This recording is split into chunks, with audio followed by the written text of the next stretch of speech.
So keep in mind, Michigan fan, I'm not like biased toward any team in my mind. And surprisingly, if I am, I might actually be biased toward Ohio State, but I don't think I am here. I look at this game, if you're an Oregon or Buckeye fan, just listen. I look at this game as a overrated game, and that's definitely a hot take. But Sam, why do you think this game is overrated? These are both top 12 teams. Oregon, they're both 1-0. They've had their mess ups, but like both have had their mess ups. It's not like one team looks to have drastically far more severe mistakes or has a greater quantity of mistakes than the other. And the issue is because these mistakes that both teams made, there were plenty of mistakes, there are concerns for each, were made against different opponents, different kinds of teams. These Ohio State and Oregon are different teams in general. There are certain things both did and didn't do against either of their opponents that kind of set the stage for this game. And keep in mind, Ohio State in their previous game, though I don't think this affected much, Ohio State did have some defensive players out. And this, in my opinion, and their starting center. Now, this I don't think affected much because Ohio State's such a deep team that I think if Ohio State lost and Ohio State fans used that as an excuse, I think that would be somewhat pathetic because Ohio State's super deep. You have a great head coach. Your defensive coordinator is under the microscope, but even Kerry Combs is an amazing DC. It's because Ohio State has so much astronomically high standards compared to everyone else. Kevin Wilson's an amazing OC. Oregon's different. Oregon could be without their best player in Kayvon Thibodeaux in Ohio Stadium. And that is bad. That is, to me, I imagine that. And that is like, I don't even know what that would be like for Michigan playing against Ohio State. This is worse. This would be worse than Michigan being without Ronnie Bell against Ohio State. And that would be, that would hurt. Hate that Ronnie Bell got injured, but that is a topic for a Michigan-centered video.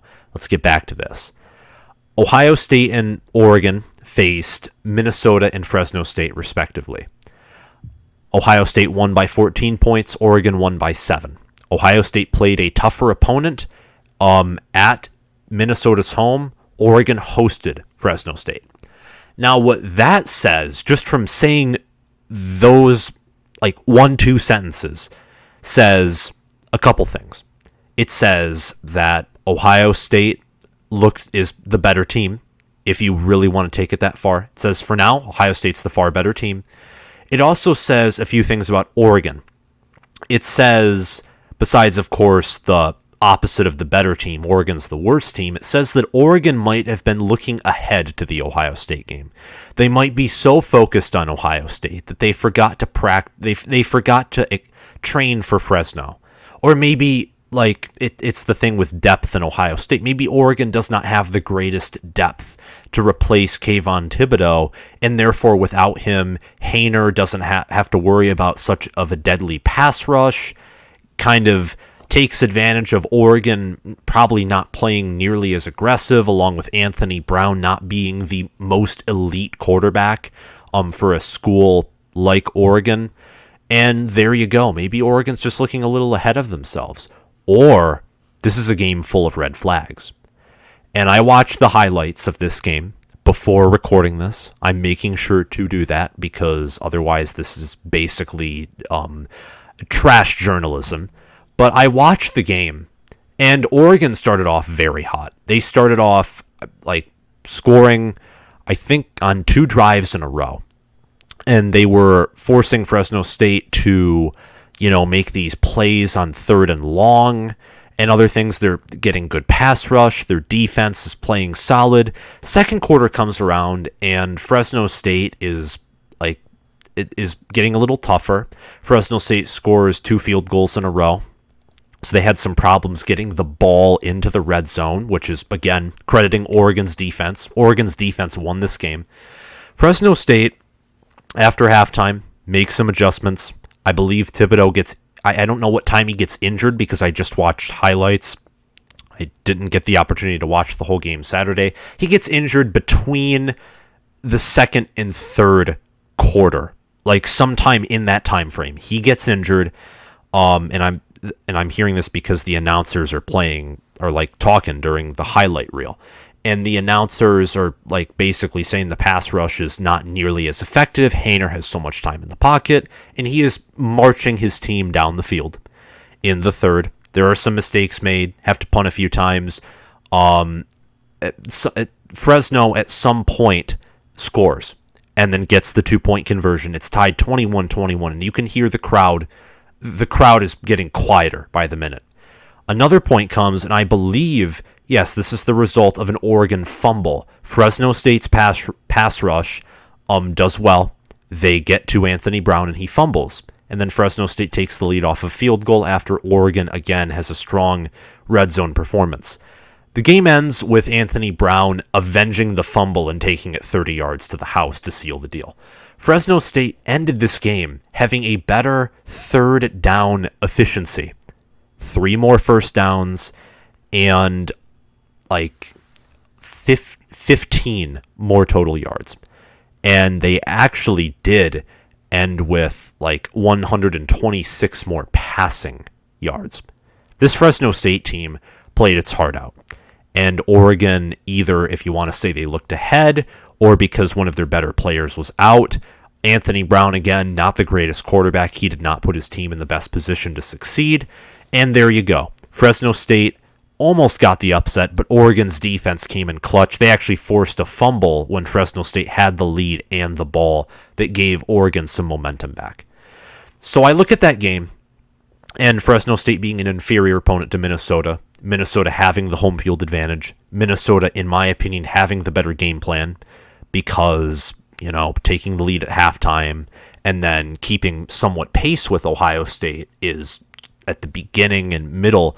It to me is just, I think, more impressive than Fresno trying to make a last minute comeback, and part of the reason being because Oregon on third down is just not having a good day and with some defensive injuries. And I may be biased here. I'm not going to say that my take here is perfect. This is, again, a hot take. But I look at how Ohio State in the second half, they sped up. Ohio State does this. Ohio State will not, they'll go 100% in the first half. They'll go 150% in the second. And Oregon did anything but that. And Minnesota tried its hardest the entire game. Minnesota wanted that game. You could argue they wanted that game more than Ohio State wanted that game. And Ohio State's talent eventually wore them down and broke them. The fumble recovery for a touchdown by, I believe, Haskell Garrett just kind of summed up the second half. Not good at all. And I look at this, Kayvon Thibodeaux being out, Anthony Brown having only a 55% completion percentage, barely having above a 2 touchdown, 1 interception ratio, and then CJ Stroud, complete rookie, for when it comes to being a starter, hadn't even thrown a collegiate pass before the Minnesota game, exits the Minnesota game with a higher completion percentage than Brown and a higher touchdown interception ratio and a QB rating of almost 100 points higher. And looking at that and looking at the fact that Stroud now has the home field advantage and just the fact too that Stroud's going to improve as every game goes on. Minnesota's a tougher opponent than a lot of teams Oregon's going to face. These are all of them concerns. CJ Verdell, I think, will be a strength for Oregon. Oregon in the trenches and their linebackers will be a strength as well. I mean, you got guys like Justin Flo and Noah Sewell, who are linebackers, really good. Sewell got a sack and a forced fumble in his first game. Flo had 5 solo tackles.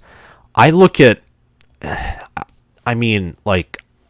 I just see Ohio State, their talent, their coaching, the home field advantage, the fact that I certainly believe Stroud's a far better quarterback than Brown, the fact that Ohio State had some people out against Minnesota that I don't think affected the outcome, and they won't really affect the outcome of this game. But just to mention it, they had their starting center and some defensive backs, cornerbacks, safeties, whatever you want to call them, out. Seven Banks being an example. Had him out, true freshman. One of them was named Burke, true freshman again. He was in instead. Played a really good game for a freshman, but there were some added mistakes. It's not going to be the same. I think that from what I know, they're going to be back for the Oregon game, and Oregon's going to be without their key defensive player and probably the best player on their entire roster. It just doesn't sit right with me. I think that Ohio State, again, hot take along with me saying the game's going to be overhyped. Prediction for this game, I think it'll be a remake of the 2018 Ohio State-Michigan game, except with less scoring like on both sides. But it's going to be a similar result. Ohio State will probably score like 40-something points on their own. Oregon will struggle to score 20. Ohio State, I think, just looking at this, Ohio State has some concerns on defense. Oregon's defense doesn't have as many concerns, but they're not as talented. They don't have home field advantage. They don't have a crowd behind them to back them up. Oregon's offense is far worse than Ohio State's, and that's not an insult to Oregon's offense. That's a praise of Ohio State's elite offense. According to the FPI, Oregon only has a 12.2% chance of winning, and Ohio State is currently favored by 14.5 points at the time of this recording. If I had to tell you what I think would happen if Ohio State would win by more or less than that, I would go with more. Immediately go with more for this. Ohio State's going to win this game dominantly. They're going to smoke Oregon here, and Oregon will have some questions after this game, but will still, in my opinion, by far be the leaders in their Pac-12 North division, which is utterly full of chaos. Expect a big game if you're like any fan from Mayan Williams, Stroud, Olave, Wilson. Ruckert wasn't receiving too many attempts his way. Also expect from the defensive line, just seeing how Fresno State got some pressure, expect Ohio State's defensive line and to do a better job against Oregon here, in my opinion. Just expect the defense to be a better defense here. Expect Ohio State to play better this game and expect Oregon to struggle.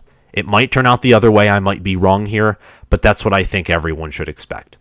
Thank you all for watching this video. If you liked it, hit the like button, comment your thoughts below, and subscribe. And if you didn't like this video, tell me why in the comments below too. Was I missing something about Oregon versus Ohio State that could be a game-changing factor?